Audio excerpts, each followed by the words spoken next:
इंतखाबात 2024 के हवाले से सिविल आर्म्ड फोर्सेस और अफवाज पाकिस्तान की तैनाती से मुतल्लिक अहम मालूमात सामने आ गई हैं। अफवाज पाकिस्तान आइन पाकिस्तान के आर्टिकल 245 के तहत इलेक्शन 2024 के इनेकाद में मुआवनत करेंगी। पाक फौज मुतल्लिका इलाकों में तीसरे नंबर पर क्विक रिएक्शन फोर्स जैसी ड्यूटी सर अंजाम देगी।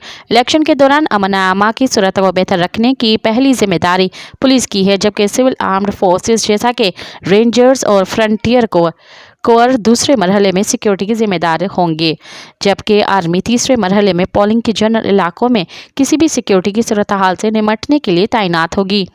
सिविल आर्म्ड फोर्सेस और अफवाज पाकिस्तान आइन पाकिस्तान के आर्टिकल 220, 245 बशमूल तमाम शिकों और ज़ीली शिकों के और एंटी टेररिज्म एक्ट के सेक्शन 4 और 5 बशमूल तरामीम और इलेक्शंस एक्ट 2017 के दफ़ा 193 के साथ सेक्शन 5 के तहत अपने फ़राइज़ अंजाम देंगी। मज़ीद ख़बरन ऐं तफ़सीलात लाइ विज़िट कयो असांजी वेबसाइट www.awamiNewsHD.com ऐं ॾिसंदा रहो अवामी न्यूज़ HD।